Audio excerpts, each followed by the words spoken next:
Hello friends, आप सभी का अपने HDS ट्यूटोरियल पर स्वागत है। आज हम लोग क्लास 7 का सिविक्स का क्वेश्चन से करने वाले हैं चैप्टर 5। ओके, चैप्टर 5 का नाम है लिंग बोध। तो वीडियो के साथ बने रहिए और कहीं पर दिक्कत होगा तो आप मुझे कमेंट कर दीजिएगा, मैं डाउट सेशन में क्लियर कर दूंगा। तो देखिए, आइए याद करें का पहला नंबर, रिक्त स्थानों की पूर्ति कीजिए। पहला नंबर देखिए, घरेलू कार्य जैसे खाना बनाना खालिस्तान का कार्य समझा जाता है। तो इसका आंसर हो जाएगा स्त्रियों के, स्त्रियों को कार्य समझा जाता है खाना बनाना और घरेलू कार्य को। अब देखिए सेकेंड नंबर, 2011 की जनगणना के अनुसार झारखंड की साक्षरता दर खालिस्तान है। तो देखिए 2011 की जनगणना के अनुसार झारखंड की साक्षरता दर 67.63 है। ओके, यानी कि 67.63। तो इसे आप नोट कर लीजिए, इसे याद कर लीजिएगा। अब हम लोग बढ़ते हैं अगला 3 नंबर की ओर। 3 नंबर का क्वेश्चन है, कामकाजी महिलाओं पर खालिस्तान बोझ होता है। तो यहाँ पर खालिस्तान भरना है, कामकाजी महिलाओं पर काम का दोहरा बोझ होता है। ओके, एक तो घर में भी काम करना पड़ता है और दूसरा अपने जहाँ पर काम करती है, जैसे कि ऑफिस हो गया तो ऑफिस में, तो यहाँ पर दोहरा काम करना पड़ता है महिलाओं को। तो इसे आप नोट कर लीजिए। फिर देखिए 4 नंबर का क्वेश्चन है, समाज खालिस्तान के कारण ही स्त्री एवं पुरुष से अलग अलग कार्य की अपेक्षा रखता है। तो इसका खालिस्तान में भरना है रूढ़िवादी धारणा। ओके, समाज जो है रूढ़िवादी धारणा के कारण ही स्त्री और पुरुष से अलग अलग कार्य की अपेक्षा रखता है। फिर देखिए 5 नंबर, लैंगिक रूढ़िवादिता को समाप्त करने में खालिस्तान की अहम भूमिका है। तो यहाँ पर आपको भरना है शिक्षा। ओके, लैंगिक रूढ़िवादी को समाप्त करने में शिक्षा की अहम भूमिका होती है। तो इसे आप नोट कर लीजिए। फिर हम लोग बढ़ेंगे सेकेंड नंबर, निम्न प्रश्नों के उत्तर लिखिए। पहला नंबर का क्वेश्चन देखिए, घरेलू काम किसे कहा जाता है। तो बताना है कि घरेलू काम किसे कहा जाता है। तो इसका आंसर देखिए, घरेलू काम जैसे खाना पकाना, साफ सफाई तथा देखभाल करना विशेषकर बच्चों, बुजुर्गों और बीमारों की आदि की जवाबदेही स्त्रियों की होती है, लेकिन इन कार्यों को महत्वपूर्ण नहीं समझा जाता है। इन्हें स्त्रियों के स्वाभाविक कार्य माना जाता है। तो इसे आप नोट कर लीजिए। फिर हम लोग बढ़ते हैं सेकेंड नंबर की ओर। सेकेंड नंबर का क्वेश्चन देखिए, महिला आंदोलन क्या है। तो बताना है कि महिला आंदोलन क्या है। तो इसका आंसर देखिए, अब कानूनी सुधार, स्वास्थ्य आदि में लड़कियों और महिलाओं की स्थिति बेहतर हुई है। ये परिवर्तन औरतों के संघर्षों से हुए हैं। इन संघर्षों को महिला आंदोलन कहा जाता है। तो इसे आप नोट कर लीजिए। फिर हम लोग बढ़ते हैं अब नेक्स्ट 3 नंबर की ओर। 3 नंबर का क्वेश्चन देखिए, रूढ़िवादिता क्या है। तो बताना है कि रूढ़िवादिता क्या है।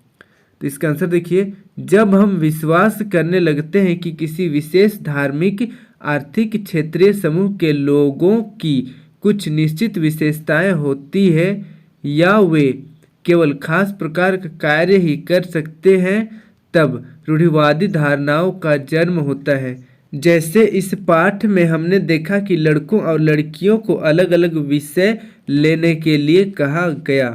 तो इसे आप नोट कर लीजिए। इसके बाद में बढ़ते हैं नेक्स्ट 4 नंबर की ओर।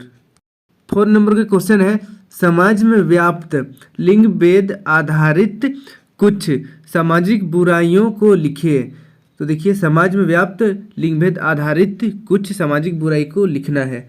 तो देखिए इसका उत्तर, समाज में व्याप्त लिंग भेद आधारित बुराइयों में विद्यालय से ड्रॉप आउट एवं कम उम्र में विवाह लड़कियों की एक बड़ी समस्या है। आगे पढ़ने का अवसर मिलने पर भी मानविकी, गृह विज्ञान, नर्सिंग जैसे विषयों को लेकर पढ़ाई करने का उन पर दबाव बनाया जाता है। सामाजिक रूढ़िवादिता के कारण ही समाज में अनेक बुराइयां उत्पन्न हुई है। हमारे समाज में बेटे की चाहत अधिकांश भारतीय परिवार को है। यह धारणा पुरातन काल से चली आ रही है। लड़कों को परिवार के लिए कमाने वाला उत्तराधिकारी एवं बुढ़ापे का सहारा तथा लड़कियों को प्रायः बोझ समझा जाता है। तो इसे आप नोट कर लीजिए। फिर हम लोग बढ़ेंगे आइए चर्चा करें की ओर। आइए चर्चा करें का यहाँ तीसरा नंबर से स्टार्ट होता है। देखिए क्वेश्चन, जीवन के उन विभिन्न क्षेत्रों की पहचान कीजिए जहाँ महिलाओं के साथ भेदभाव किया जाता है। तो देखिए बताना है कि कहाँ कहाँ महिलाओं के साथ भेदभाव किया जाता है। तो उत्तर देखिए, महिलाओं को भेदभाव का सामना करना पड़ता है। घर से लेकर बाहर कार्यस्थल तक उनके साथ दोयम दर्जे का व्यवहार किया जाता है। महिलाओं ने यह साबित कर दिया है कि उसे यदि उचित अवसर व सुविधाएं मुहैया कराए जाए तो वह पुरुषों से कम नहीं है। तो इसे आप नोट कर लीजिए। फिर हम लोग बढ़ते हैं अब नेक्स्ट 4 नंबर की ओर।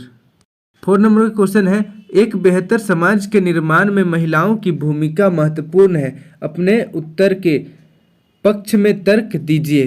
तो बताना है कि एक बेहतर समाज के निर्माण में महिलाओं की अहम भूमिका होता है, कैसे। तो देखिए इसका उत्तर, यहाँ से आपको उत्तर लिखना है, महिलाओं के बिना पुरुषों के लिए कुछ भी संभव नहीं है। वे समाज की मूल इकाई है। वे एक परिवार बनाते हैं, परिवार एक घर बनाते हैं, एक घर समाज बनाते हैं और अंततः समाज एक देश बनाता है। तो एक महिला का योगदान हर जगह जन्म लेने और बच्चों को जन्म देने से लेकर पूरा जीवन और अन्य क्षेत्रों की देखभाल करने के लिए होता है। तो इसे आप नोट कर लीजिए। इस तरीके से एक बेहतर समाज बनाने में महिलाओं की अहम भूमिका होती है। इसके बाद हम बढ़ते हैं अब नेक्स्ट 5 नंबर की ओर। 5 नंबर का क्वेश्चन है, रूढ़िवादिता किस प्रकार लिंगबोध को जन्म देती है। तो बताना है कि रूढ़िवादिता किस प्रकार लिंगबोध को जन्म देती है। तो इसका आंसर देखिए, समाज में रूढ़िवादी धारणा के कारण ही स्त्री एवं पुरुष से अलग अलग अपेक्षाएं की जाती है, जो उनके जीवन में विकास के अवसरों को प्रभावित करती है। यह धारणा खासकर लड़कियों के जीवन में आगे बढ़ने के अवसरों को बाधित करती है। इसके कारण उनका मनोबल टूट जाता है तथा उनके आत्मविश्वास में भी कमी आती है। लड़कों और लड़कियों को अलग अलग विषय लेने के लिए कहा गया। इसका कारण उनकी रुचि न होकर उनका लड़का लड़की होना है। रूढ़िवादी धारणाएं हमें लोगों को उनकी व्यक्तित्व विशिष्टताओं के साथ देखने से रोकती है। इस प्रकार रूढ़िवादिता लिंगबोध को जन्म देती है। तो इसका आंसर थोड़ा सा लंबा लग रहा है, लंबा ही लिखना है इसको, ओके। इसे आप नोट कर लीजिए। फिर हम लोग बढ़ते हैं अब नेक्स्ट 6 नंबर की ओर। देखिए 6 नंबर का क्वेश्चन है, यदि आपके क्षेत्र में महिलाओं के हितों से संबंधित कानून का उल्लंघन होता है तो इसके लिए आप जागरूकता फैलाने के लिए क्या कदम उठाएंगे, चर्चा करें, ओके। तो देखिए इसका आंसर हो जाएगा, यदि हमारे क्षेत्र में महिलाओं के हितों से संबंधित कानून का उल्लंघन होता है तो हम महिलाओं में जागरूकता फैलाने के लिए निम्नलिखित कदम उठाएंगे। जैसे कि क नंबर देखिए, महिलाओं की एक समिति बनाएंगे और समय समय पर उनके हितों की चर्चा करेंगे। कमी होने पर स्थानीय स्तर पर उसे दूर करेंगे। इसे नोट कर लीजिए। फिर हम लोग देखते हैं अगला ख नंबर। अगला उपाय देखिए ख नंबर, इसके लिए एक निगरानी समिति बनाई जाएगी जो यह पता लगाएगी कि उनके हितों का ख्याल रखा जाता है कि नहीं। फिर देखिए ग नंबर, पंचायत स्तर पर होने वाली किसी भी तरह की सभा में आने के लिए प्रेरित करेंगे ताकि वे अपनी समस्याओं से वाकिफ हो सके। फिर देखिए घ नंबर, महिलाओं की एक मंडली बनाकर एक जन जागरण अभियान की शुरुआत करेंगे। तो इस तरीके से महिलाओं के हितों की रक्षा करेंगे। इसे आप नोट कर लीजिए। ये हमारा लास्ट क्वेश्चन आंसर था। आई होप आपको वीडियो समझ में आया होगा। कहीं पर दिक्कत होगा तो मुझे कमेंट कर दीजिए, मैं डाउट सेशन में क्लियर कर दूंगा। और वीडियो अच्छी लगे तो वीडियो को लाइक करके अपने दोस्तों के साथ जरूर शेयर करें। इसी प्रकार के मेरे सभी वीडियो देखने के लिए इस सब्सक्राइब बटन को प्रेस करके सब्सक्राइब करें और साथ ही यहाँ पर बेल आइकन को ऑल में क्लिक करें इसके बाद HDS ट्यूटोरियल को टच करें, आपके सामने कुछ इस तरीके का पेज ओपन हो जाएगा। अब आपको प्लेलिस्ट पर टच करना है, आपके सामने कुछ इस तरीके का मेरा सारा प्लेलिस्ट ओपन हो जाएगा, क्लास 6, 7, 8, 9 सब्जेक्ट वाइज और चैप्टर वाइज। तो यहाँ से आप सारा वीडियो मेरा देख सकते हैं। धन्यवाद।